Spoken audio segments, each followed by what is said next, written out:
नहीं नहीं, यूट्यूबर डरा नहीं है, डरते किसी चीज से नहीं है।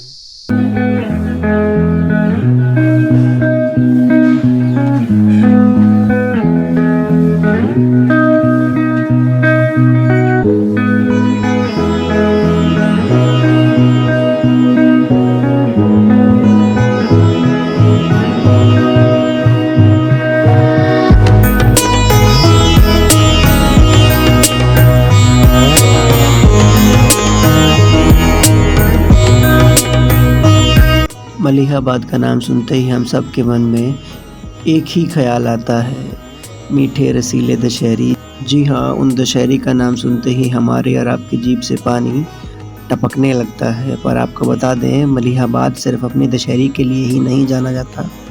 मलिहाबाद की अपनी एक ऐतिहासिक पृष्ठभूमि भी है जो कि बहुत पुरानी है।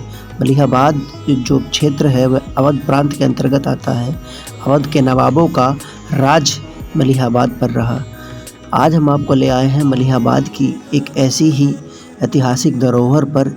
यह जो इमारत आप हमारे सामने देख रहे हैं, यह इमारत मलिहाबाद के शंकरगढ़ी में स्थित है, जिसको 12 खंबा कहते हैं। इमारत बहुत ही खूबसूरत है, पर लापरवाही के चलते जर्जर हो गई है। इमारत को इंडो पर्शियन, दिल्ली सल्तनत, मुग़ल कालीन कलाकारी के द्वारा बनाया गया है। इसका बहुत बड़ा कॉम्प्लेक्स है। सामने एक चबूतरनुमा इमारत है, सामने एक 12 खंबा जिसको बोला जाता है वो है।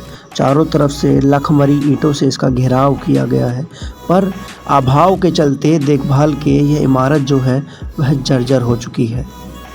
ये जो आप हमारे सामने देख रहे हैं, यह एक मकबरा है। इसके दोनों तरफ कुछ मीनारों जैसा बना है और ऊपर जाने का रास्ता भी है। इसके अंदर जाने के 4 दरवाजे हैं। आप हर तरफ से इसके अंदर घुस सकते हैं, चारों दिशाओं से। और देखा जाए तो यह जो है छोटे दरवाजे हैं, और जो इसकी छत है वह गुंबदनुमा छत है। नीचे आप देख सकते हैं, ऊपर आप देखिए गुंबदनुमा छत है। और एक भी बहुत ही बढ़िया कारीगरी जो हमारे इतिहास को हमसे रूबरू कराती है और बताती है कि हमारे यहाँ कितना बढ़िया आर्किटेक्ट था उस समय भी, उससे हमको रूबरू कराती है। आप देख सकते हैं सामने इसका एक दरवाज़ा है, उस दरवाजे के उस तरफ दीवार की गई है, बाउंड्री की गई है।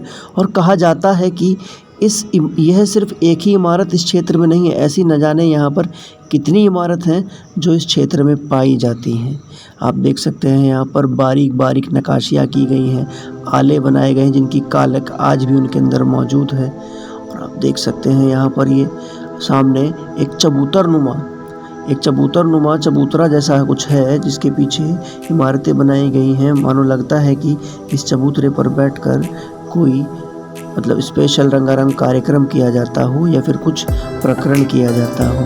ग्रामीण लोग बताते हैं कि यहाँ पर एक समय फिल्मों की शूटिंग भी की जाती थी, जैसे उमरा उजान और कदर फिल्म की शूटिंग यहीं पर की गई है। पर प्रशासन ने इस इमारत की कोई देखरेख नहीं की है, जिसकी वजह से यह इमारत जो है आज जर्जर हालात में हो चुकी है।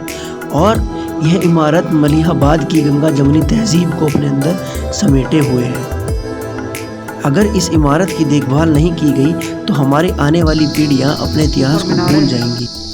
जहाँ मानो लगता हो जैसे ऊपर खड़े होकर यहाँ से पहरेदारी की जाती है। चारों तरफ से बाउंड्री से घिरी हुई है, पर आजकल हालात बहुत जर्जर हो चुके हैं। ये हमारी धरोहर हैं जो हमको हमारे इतिहास से रूबरू कराती है। सरकार को और आर्कियोलॉजिकल सर्वे ऑफ इंडिया और आर्किटेक्चर डिपार्टमेंट को इस तरफ ध्यान देने की ज़रूरत है। कहीं ना कहीं ये इमारत हमारे इतिहास से धूमिल हो चुकी है, और अगर इसके ऊपर ध्यान दिया जाए तो हम अपने इतिहास के पन्नों को काफ़ी अच्छे से टटोल सकते हैं। काफ़ी गुत्थियाँ ऐसी हैं जिनको सुलझा सकते हैं।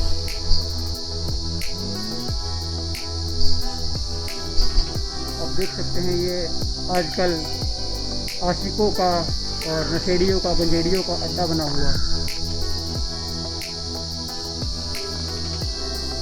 और इमारत के खंडर देखकर लगता है कि कभी यह इमारत बहुत बुलंद रही होगी। इसका मेन गेट एंट्री, वो मेन गेट है, यहीं से था। अच्छा, ये क्या चीज़ है? जो ये पूरी बिल्डिंग है इसको 12 खंबा बोलते हैं।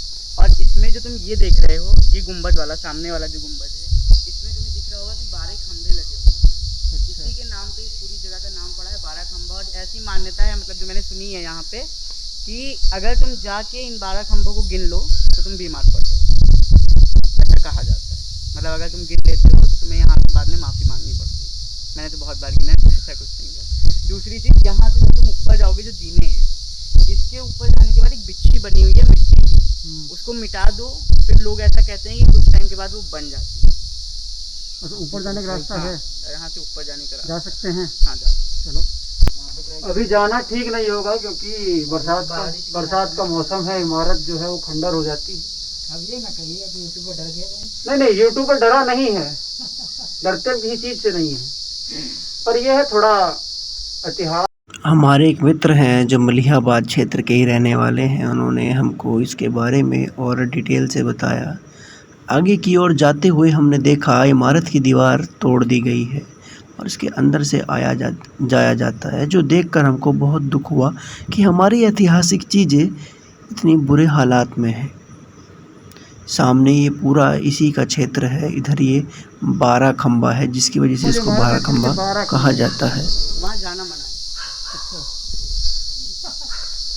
वहाँ जाना कौन, मतलब कौन कानून बनाया जाना मना? ऐसा बोला जाता है कि ये जो तुम बीच में देख रहे हो, ये बेसिकली यहाँ के कब्र जो यहाँ पे रूल करते थे उनकी कब्र है, तो उसके ऊपर वैसे नहीं जाया जाता है। और ऐसा बोला जाता है अगर तुम यहाँ खड़े होके इसको गिन लो तो उसके बाद तुम्हारी तबीयत जो है वो ख़राब हो जाएगी, ऐसा बोला जाता है। आपका नाम मित्र? मेरा नाम अमन राठौर है। ये हमारे मित्र हैं अमन राठौर, जो हम इनका धन्यवाद करना चाहेंगे कि हमको इस ऐतिहासिक इमारत के इन्होंने रूबरू कराया और हमको यहाँ पर लेकर आए। तो आप और क्या बताना चाहेंगे इस क्षेत्र के इतिहास के बारे में? कौन सी सल्तनत में ये पड़ता था और किस राजा की ये कोई जागीरदारी थी, जमींदारी थी, या किस सल्तनत का हिस्सा हुआ करता था? इसका जो इतिहास है वो लिखा लिखाया तो नहीं है कि पता चल जाए किस राजा का है या किसका है। बस जो मैंने सुना है अपने बाप दादाओं से, वो इतना ही था कि यहाँ पे जो राजा रानी रहते थे उनका जो साम्राज्य था वो इतना छोटा नहीं था जितना आप देख रहे हैं। ये जो पूरा महल था ये लगभग 2-3 किलोमीटर में फैला हुआ था, और ऐसा बोला जाता है कि वो एक राजा के 12 महल थे। तो यहाँ पे आपको 12 खंभा देखने को मिलता है, थोड़ी दूर पे जाएंगे आप 12 दरी देखने को मिलता है।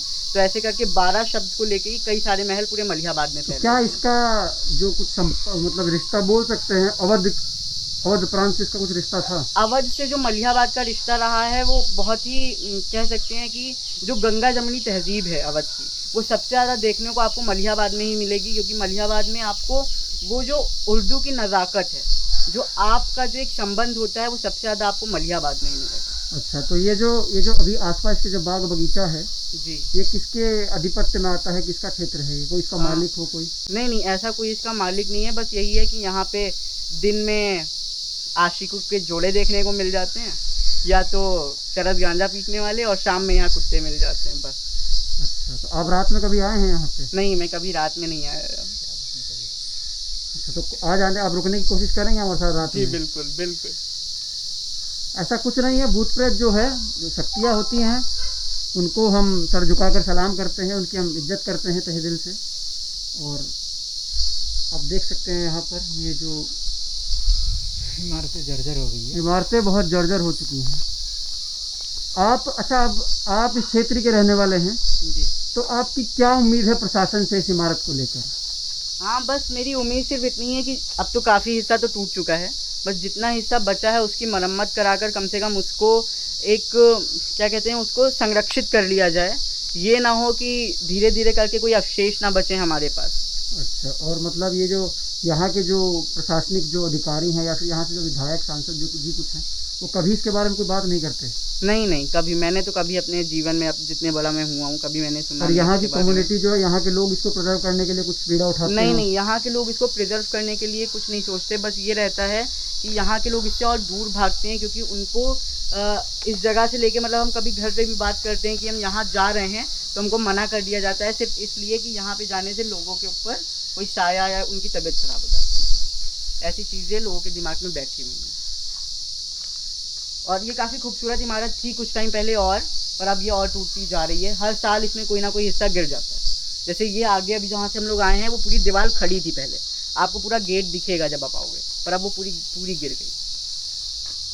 अंत में अपनी इस वीडियो स्टोरी के माध्यम से हम चाहेंगे कि पुरातत्व विभाग और उत्तर प्रदेश प्रशासन इस इमारत की ओर ध्यान दे और इसको टूटने गिरने से बचा ले और हमारे इतिहास के पन्नों में जो ये धूमिल हो चुका है इसको प्रिजर्व करके रखे और मलिहाबाद की ऐतिहासिक पृष्ठभूमि को जागृत करे।